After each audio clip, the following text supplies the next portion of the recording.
Allahabad high court से राहुल गांधी की अर्जी को खारिज कर दिया गया है। वाराणसी कोर्ट के ऑर्डर के खिलाफ दाखिल अर्जी खारिज हो चुकी है। अमेरिका में सिख तबके को लेकर दिया था बयान के खिलाफ राहुल गांधी के खिलाफ दर्ज की गई थी एफआईआर रद्द करने की मांग को लेकर वाराणसी कोर्ट में अर्जी को दायर किया गया। वाराणसी कोर्ट ने अर्जी को सुनवाई के लिए मंजूर किया। आपको बता दें कि इस पूरे मामले को लेकर इलाहाबाद हाईकोर्ट से राहुल गांधी की अर्जी को अब खारिज कर दिया गया है। देखने वाली बात है, राहुल गांधी के पास कानूनी तौर पर अब क्या कुछ ऑप्शंस है। वाराणसी कोर्ट के ऑर्डर के खिलाफ दाखिल अर्जी को खारिज कर दिया गया है। अमेरिका में सिख तबके को लेकर निशाना बनाया गया। इसी बीच हमारे साथ गुफरान जुड़ चुके हैं फोन लाइन पर। गुफरान, वाराणसी कोर्ट के ऑर्डर के खिलाफ दाखिल अर्जी खारिज हो चुकी है, ताजा अपडेट दीजिएगा।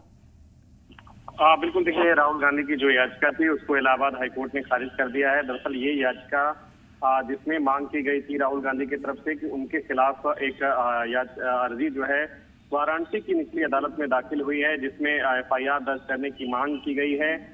उनके सिख समुदाय को लेकर के अमेरिका में दिए गए बयान को आधार बनाया गया है। इस अर्जी को वाराणसी कोर्ट ने सुनवाई के लिए स्वीकार किया है। इसी को लेकर हाईकोर्ट पहुंचे थे राहुल गांधी। उन्होंने जो याचिका थी उसके क्षेत्राधिकार पर सवाल खड़े करते हुए उस सुनवाई पर रोक लगाए जाने की हाईकोर्ट से मांग की थी, लेकिन हाईकोर्ट ने राहुल गांधी की याचिका को आज खारिज कर दिया है।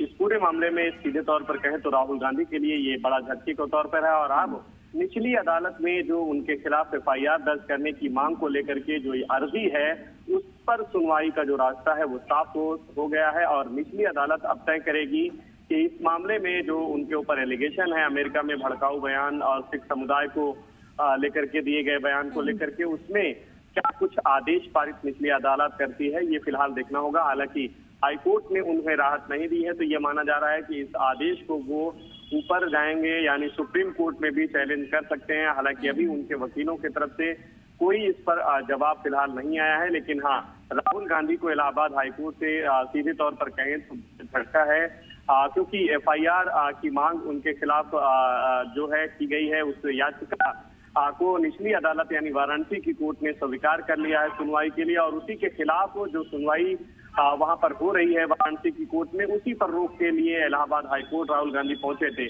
जिसमें उनको राहत फिलहाल हाईकोर्ट से नहीं मिली है।